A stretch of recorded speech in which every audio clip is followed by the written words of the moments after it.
And I'm not trying to put you down. I'm trying to, help Hello, you. how's everyone doing today? I'm here with special guest Walter Block. Walter Block is the author of such books as Defending the Defendable 1, Defending the Defendable 2. He's going to do a new book, Birthing the Unbirthable, about abortion, coming soon. How are you doing today? Pretty good. Thanks for having me on your show again. It's always a pleasure. Likewise. I'm actually looking forward to this because I think we're going to disagree more on this episode than we usually do, and I like disagreements. What's that expression? 2 Jews, 3 opinions. So I like this. I like disagreements. Although I'm fairly optimistic, I could persuade you in the first one. Let me I guess give my point of view and then your rebuttal. So recently there was this guy who had this radio show and people call into the show. And someone said, what are your thoughts about, having sex with people under the age of 6, which is a weirdly specific question. And he said it's wrong, but it's none of my business. And I guess because he didn't say it should be illegal or something, there was a big to-do and he was kicked off and fired and stuff like that. And people, had posters saying this guy's, a pedophilia promoting stuff like this. And so it sort of got me thinking, are age of consent laws legitimate? And my view is all acts of the initiation of the use of force should be forbidden. All acts under duress should be forbidden.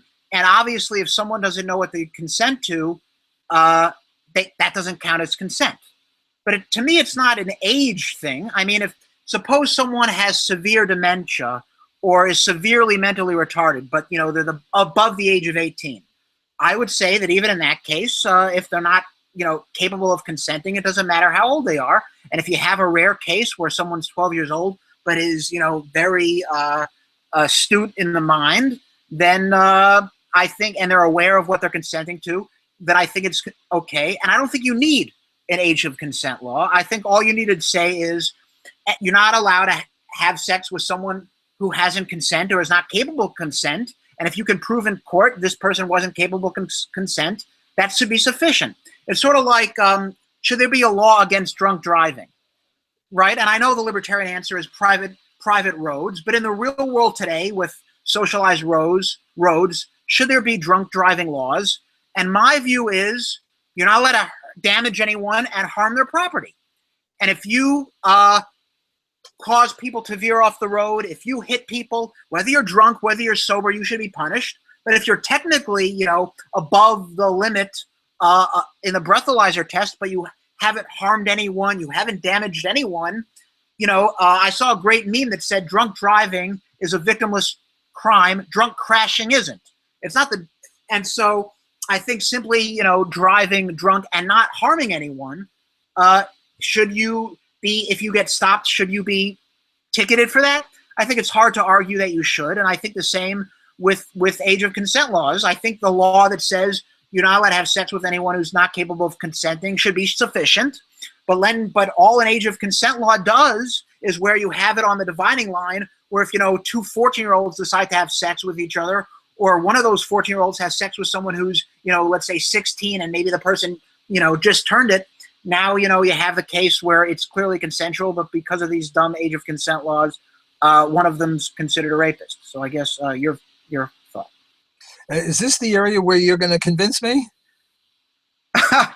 I guess. Okay, well, you're going to have a hard row to hoe. All right. Because my views are very different than yours on both. First, let's do the drunken driving business, which I think is easier than age of consent. It's more straightforward and it's less, less out there, less out on a limb, more mainstream kind of stuff. Sure. The way I understand libertarianism, it's not just against the initiation of physical violence, but it's also against the threat of physical violence. The way I understand sitting at the feet of Murray Rothbard and reading his work, it's physical violence or the threat thereof. And the threat is very, very important. It's a part of violation of rights.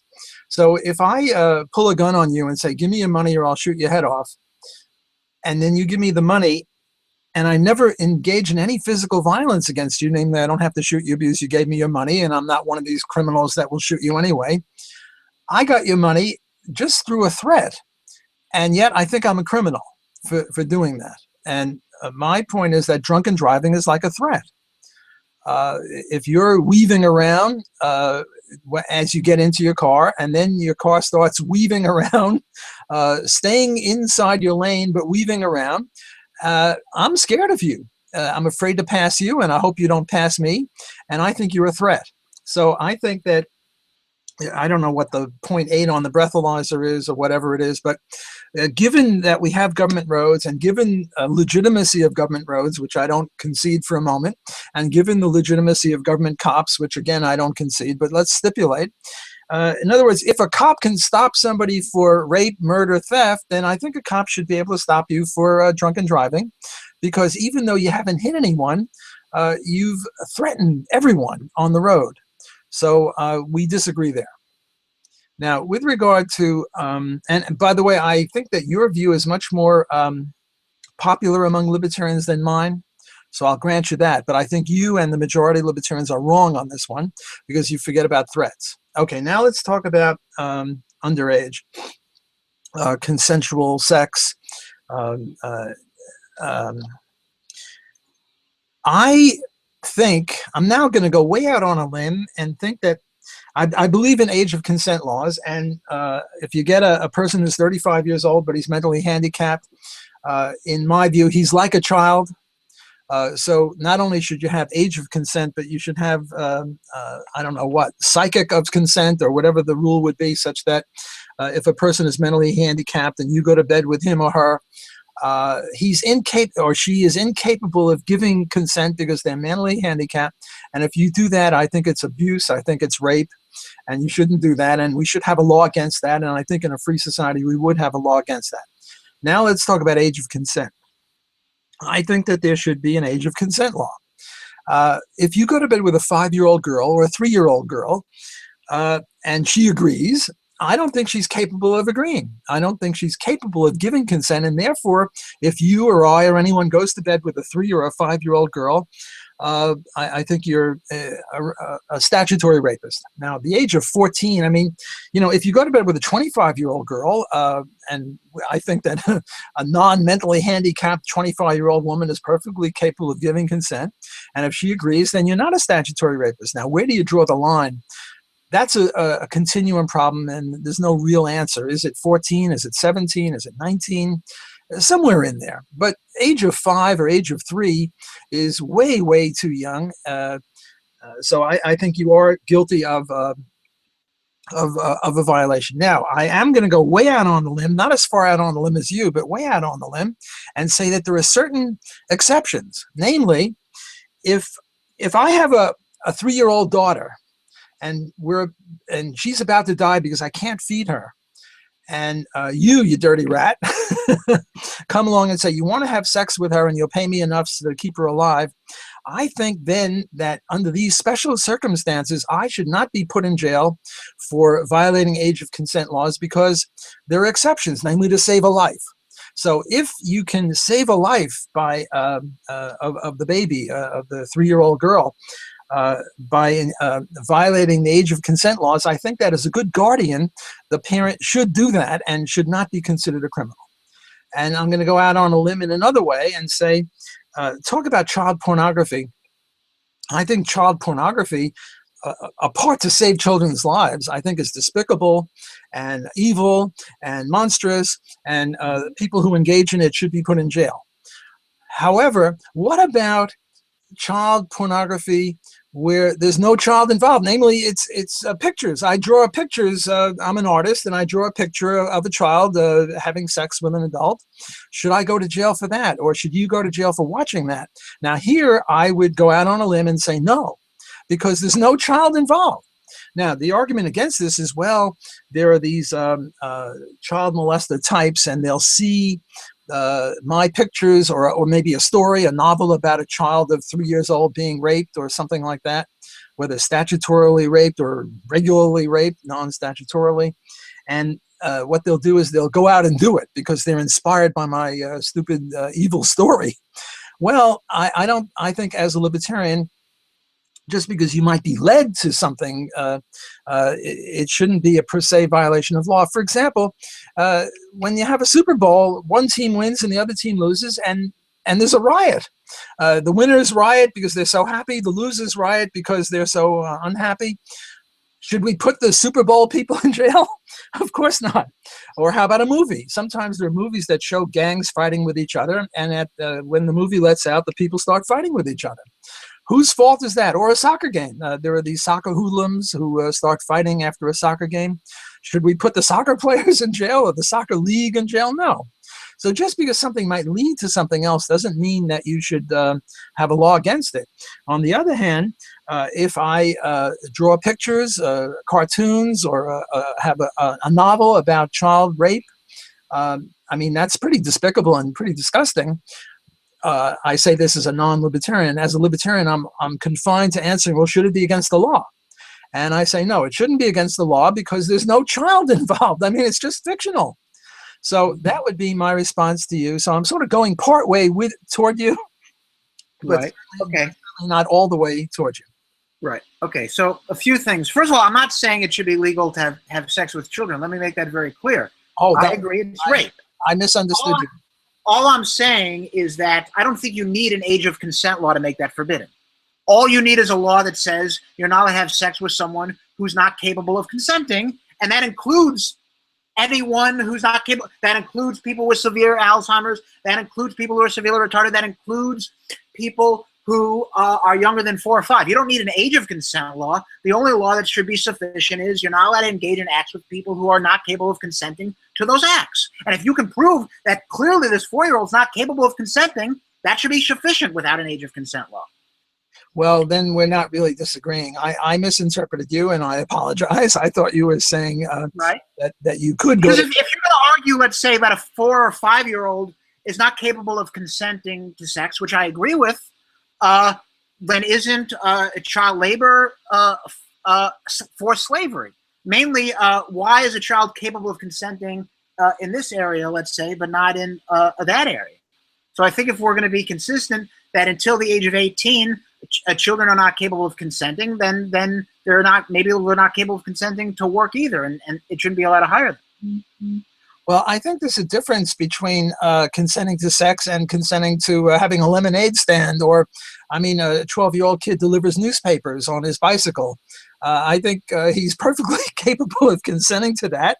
Whereas if somebody goes to bed with a 12-year-old girl or a 10-year-old girl, I think that they're criminals. Whereas if a parent allows a 10-year-old girl to get on her bicycle and deliver a newspaper, or to babysit for a 3-year-old kid, I think that they're capable of consenting to that. So I disagree with your view that if you can consent to one thing, you can consent to everything.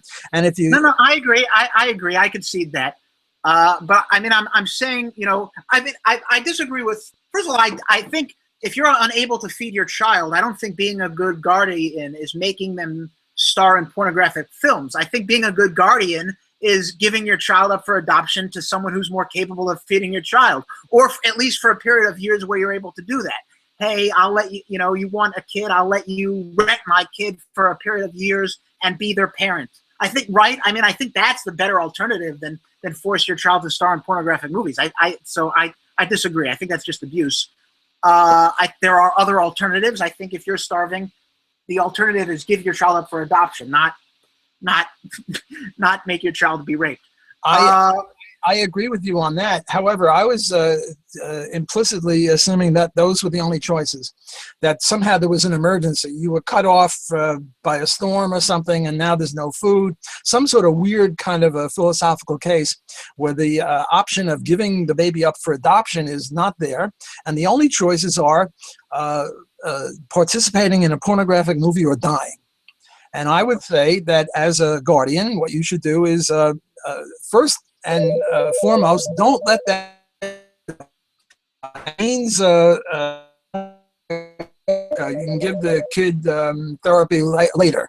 But the key is don't let that kid die. Now, I obviously agree that even better would be to give the kid up for adoption if you can't feed the kid. But I'm assuming some sort of weird circumstance where that's not an option. And the only choice is let the kid die or let the kid be in a pornographic movie. And I say pornographic movie. All right. All right. I mean, I think somewhat with the problem with that is, of course, you might have cases with parents saying, well, that's the only option when it's not the only option. So I think it can be slippery. But I mean, I think, look, I mean, certainly, I think the problem with age of consent laws mainly is, I mean, you have all these absurdities now. I mean, you have absurdities where if a little kid takes a picture of himself naked, he has to register on a sex offender list. I mean, that's just crazy. Oh, yeah. You have cases where, you know, two 14-year-olds will go to bed with each other. And obviously, that's not rape because there's no such thing as mutual rape.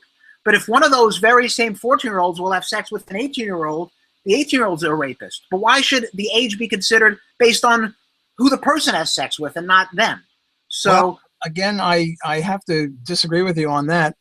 First of all, with regard to taking pictures of babies naked, a lot of parents take pictures of their babies that are naked.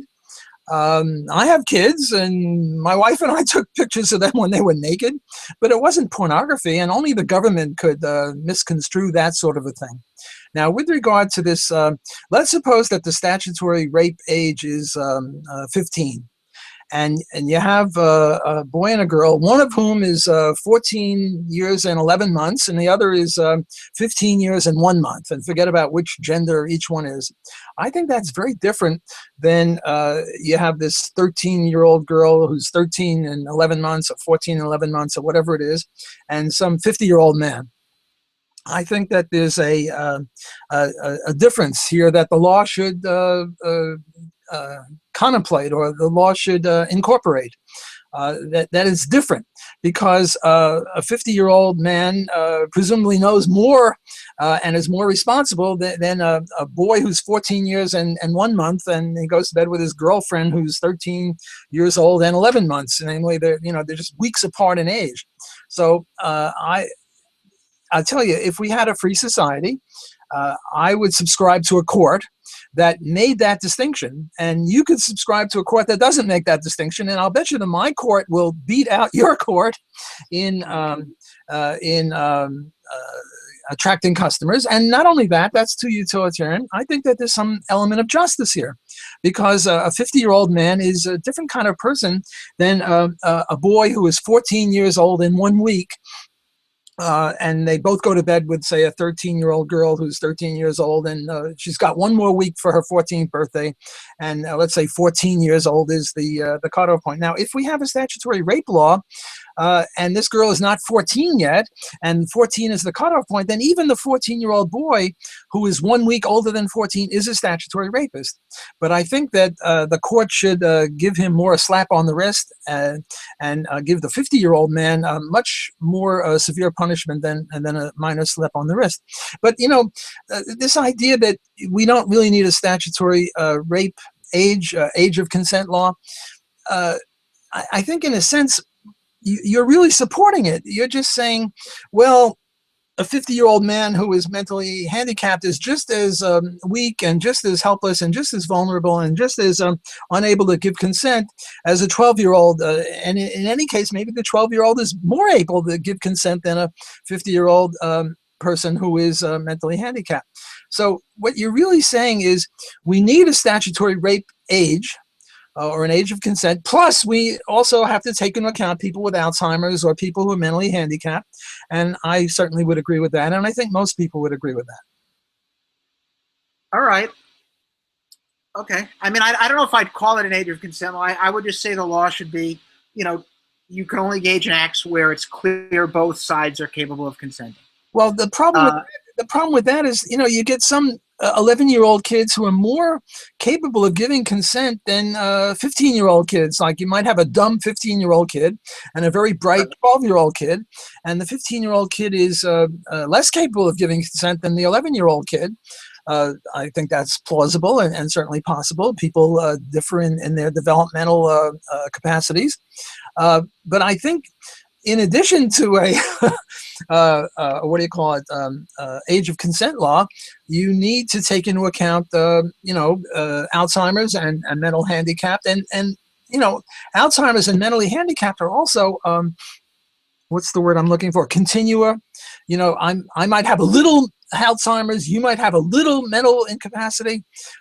There are continua in all of these cases, and that's why you need courts. I mean, how much can you deduce from the non-aggression principle? Not everything. You need courts to do the fine points. For example, right now I'm putting my fist toward your face, and we're what, 2,000 miles apart, and Right. and we have a background where we're friends, and it's just an interview, and you know that I'm not actually going to punch you, and yet if you send a drone out to kill me because I threaten you, you're crazy.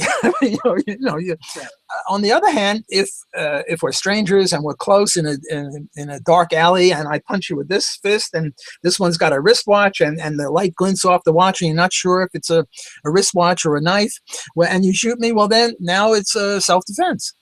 Well, you need a court. You need reasonable men to determine where does how far away from the nose does the fist have to be before the nose owner can take hostile, defensive action. And so what I'm saying is you can't deduce everything from the non-aggression principle and no threats, but you can deduce an awful lot. And as for the rest, you need courts. And some of these issues that we've been discussing, I think, are best handled by courts. All right, cool. So another issue that I want to discuss is, I don't like, to me, libertarianism is not so much about the non-aggression principle as it's about proportional punishment. Right? To me, the crux of libertarianism is proportional punishment.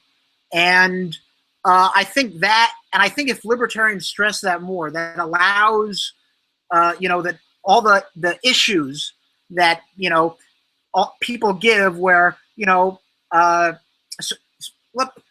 for example, I know Daniel Klein, I just had a class with recently, and he wrote an article, and you responded to it. And a lot of people said, well, there are certain situations where coercion may be justified, but that doesn't mean that the non-aggression principle should be thrown out the window, because nothing's 100%, and 99% is good enough. And the person who is advocating to break the non-aggression principle is the one who has to prove their case, not the other way around. And I guess I sort of somewhat agree with this. I mean, I think pretty much all libertarians, even those who say that there's never a case, believe that in certain situations, coercion should be justified. For example, one that I think we both agree with, the difference is I'll admit it's coercive and you won't, is owning nuclear weapons. Simply owning anything is not a threat of violence. If a person has a nuclear weapon in his basement, will never ever use it, he's not threatening anyone locked up in his basement. And yet I would say that using a nuclear weapon can never be used for defense. Doing a simple cost-benefit analysis, if it goes off accidentally, if it gets stolen, someone wrong uses it, the risk is so great and the benefit to owning one is so small that just for a safety precaution, it should be forbidden. But I acknowledge that simply owning a nuclear weapon and never using it is not an aggressive act per se. It's not aggression to own anything, unless besides other human beings against their will. But outside of that, simply owning an object is not an act of aggression. And yet I think we both will acknowledge that there are certain situations where maybe the non-aggression principle should be justified, such as banning the use of nuclear weapons. But that doesn't mean that the non-aggression principle itself is not a valid moral principle. Well, we have some interesting stuff to discuss here, and I thank you again for bringing up a fantastically important and interesting subject. I'm sure our listeners will be interested in this, at least if they're interested in liberty. Milton Friedman rejects libertarianism on the following ground. He says, look, I'm crossing the George Washington Bridge and I see somebody about to jump off. What I'm going to do is I'm going to get out of my car and I'm going to grab him. And I'm going to say something along the lines of, now this isn't so much Milton Friedman as me. What I'm going to do, if you're at the edge of a bridge and you're about to jump to your death, what I'm going to do is I'm going to grab you. And this is not just a threat. This is an actual physical violation. This is assault and battery. This is kidnapping. This is slavery. I'm grabbing you against your will. And what I'm going to say to you is, why are you jumping? And if you say something like, well, I have terminal cancer, I'm in excruciating pain, and the morphine no longer works, and the life is no longer worth living, I'm going to let you go and you're going to jump. On the other hand, if you say, well, I got a bad mark in my exam, or my girlfriend left me, or something like that, what I'm going to do is I'm going to, especially you, a friend of mine, but even a stranger, what I would do is I would, whine at him. I would say, look, there are other girls, there are other exams, don't do it. And I would take a day or two or three. And what's that called when you deprogram? I would actually do that. But if I did it, I would be guilty of assault and battery and kidnapping and slavery. Well, not really slavery, but, sort of kidnapping, call it kidnapping. And I should be punished. Now, presumably, if there's a court that knows all the facts and the facts are not in dispute, the court is not going to really land too heavily on me. It's not like I'm kidnapping you and demanding ransom money or something like that. I'm trying to help you, but still I violated the law, and I should be punished.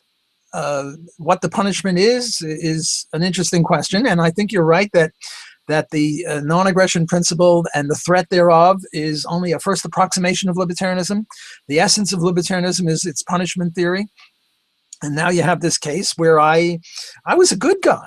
I mean, I was trying to save an innocent person's life. And forget about the terminal stage cancer and excruciating pain, because I believe that not only that, but that if I helped you, like if someone had terminal cancer and it was in excruciating pain and was unable, too weak to commit suicide, and I think the person was of sound, not sound body, but of sound mind, I think that voluntary suicide help is not a violation of rights, because I'm helping you, I'm not hurting you.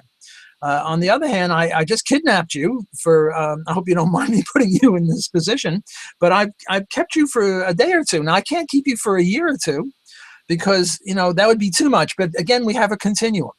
I'm not going to lock you up for the rest of your life, and I'm not going to lock you up for a month, but I'll lock you up for a day or two if I have the power.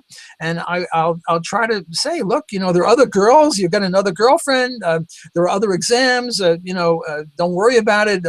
I failed an exam. I've had girls reject me.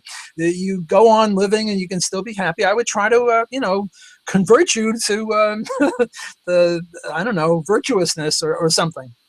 Right. So we do disagree there, but this thing about the nuclear thing. By the way, I have published an article on nuclear power, and again, I think you're guilty of not realizing or not giving as much weight to the libertarian axiom or the libertarian principle, not only of non-aggression but threat. I tell you, if you had a nuclear bomb in your basement and you were my neighbor, I'd feel threatened. I'd move out. But feeling threatened isn't enough, right? A threat is I threaten you. Look, let's say someone says, I've been raped 5 times in my life, and they've all wear the color green. So every time I see the color green, I feel threatened. That's not sufficient to not allow people to wear the color green. The fact that you feel threatened isn't enough. A threat is I have said I'm going to harm you. If a person owns a nuclear bomb and says I'm never going to use it, I'll sign something that'll never use it. If I even attempt to use it, you can punish me. The guy's clearly not threatening you. Just because you feel threatened, I don't think is sufficient. Well, we're both Austrians. We both believe in subjectivism, and I hear you. And by the way, stop wearing that green shirt. No, kidding about the green shirt, of course. Look, let's get back to this guy who was drunk and driving. He's not threatening you in your sense. He didn't say, "Hey, I'm going to hit you." He was, I don't know what the word is, negligent, or he didn't really give a good goddamn about the possibility that it was going to hit you because he's inebriated. I don't think. I think certainly an explicit threat is, "I'm going to get you, MF. You know, I'm going to kick your butt. I'm going to kill you." That's a threat. But there are implicit threats too. An implicit threat is having a nuclear bomb, and it doesn't even have to be a nuclear bomb. It could be just a bunch of dynamite. And you know, one way that I could prove this is I could ask the next 100 people that walk down the street, "Would you feel threatened by a guy in a green shirt?" And they all say no. And then I say, "Would you feel threatened if I had a nuclear weapon right here?" And they'll all say yes. So I think this is evidence that, you see, the thing is, once you get out into the real world, there are no objective threats because it's very subjective. Okay, but you can ask the next 10 guys, "Would you feel threatened by a neighbor who has cocaine?" And a high chance they'll say yes. So I don't think majority rule or consensus is how you determine truth. No, I agree. It's only an indication, and I don't think that cocaine is a threat. And you know, as libertarians, we favor legalizing not only marijuana but cocaine, heroin, you know, anything. But we draw the line on not only nuclear weapons, but even dynamite. If you have 20 sticks of dynamite in your house and we're neighbors, I don't think you should have that. I think that's an objective threat. Now, what Murray Rothbard says about this, and I don't want you to accuse me of, what is it, when you argument from authority? I mean, just because Murray said it doesn't mean it's right. But on the other hand, Murray was, you know, a pretty good libertarian. I would say Mr. Libertarian. And what Murray said is that the problem with you see, what you should have said is not that you feel threatened with cocaine, but a pistol. A lot of people, especially if you live in the People's Republic of Ann Arbor or the People's Republic of Cambridge, Mass, or the People's Republic of San Francisco, you ask them, "Do you feel threatened by a guy with a pistol?" And they'll all say yes. Well, what Murray said is the difference between a pistol and a nuclear bomb is that a nuclear bomb cannot be confined to the bad guys. It just blows up everybody. Whereas a pistol can be confined to the bad guys, and therefore a nuclear weapon is per se an aggressive weapon and should be banned. In my article on this, I said, look, if we lived in Jupiter and there are only 7 billion of us, and everyone had, I don't know, 100 square miles, and you put your nuclear weapon in the middle of your 100 square miles, and such that if it blew up, it wouldn't affect me, or maybe 1,000 square miles or whatever it is, then and only then would a nuclear weapon not be per se a threat. But in the real world, you know, you have a nuclear weapon. Now, you have a nuclear weapon, it's per se a threat, I would say. Now, what you would say, well, it's not a nuclear weapon, it's just a museum piece, or it's just a physics experiment, or whatever it is, and I'm just contemplating it. I'm not using it as a weapon. But the point is that the goddamn thing could blow up, and if it blows up, it take everybody out in I don't know, 100, 200 mile, 300 mile radius.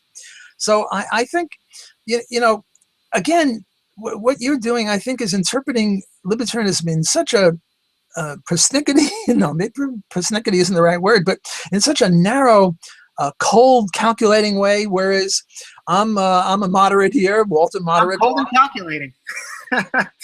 and what I'm saying is that you know, there's a case to be made that a nuclear weapon is a threat in a way that cocaine is not a threat, and in a way that a pistol is not a threat. And there's a continuum. And you can always say, well, how about just half a stick of dynamite or something like that? And with regard to continuums, I don't think there's any objective answer. But I think that a nuclear bomb, or even a nuclear device, to be more neutral about this, is so far out over the line that it constitutes a threat. I think any rational court, any libertarian court, would say, yes, a nuclear bomb is a threat, and cocaine and a revolver are not.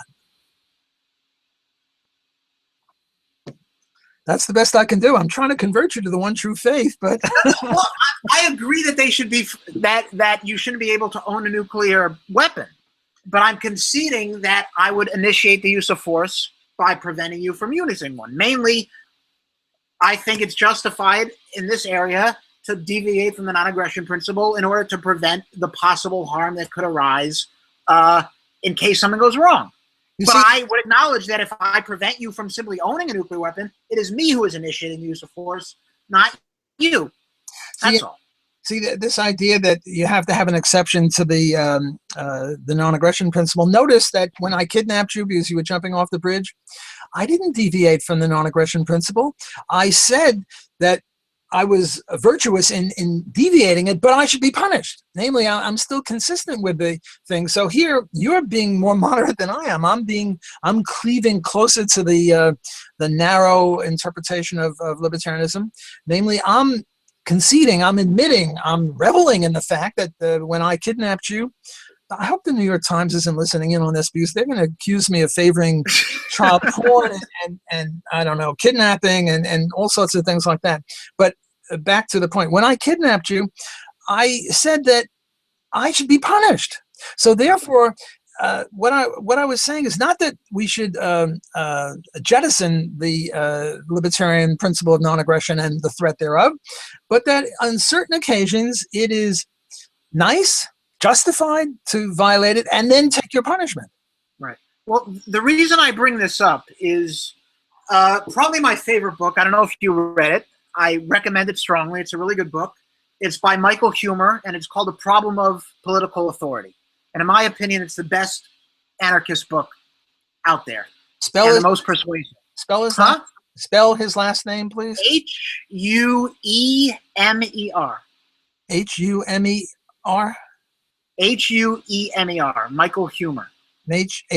Huemer. Michael. Okay. Look, any book you recommend, I'll take a peek at. Problem of Political Authority. And one of the things in the book is that he says, which I agree with, is that even if you think of a case where coercion may be justified by government, because people who argue for government don't say, I support government because I think in these certain situations it's okay to initiate force. They say, I think it's wrong to initiate force, but government, it's okay. And you can't rationally make a case for why it's okay for a certain group of people to act a way you would say it's moral to, but immoral for another group of people. No, and so so the reason I bring this up of, even if there are cases where it might be justified to use coercion and deviate from the non-aggression principle, that doesn't justify government. All it justifies is a certain situation. That content dependent justifies whether something is right or wrong, not the person who is doing it.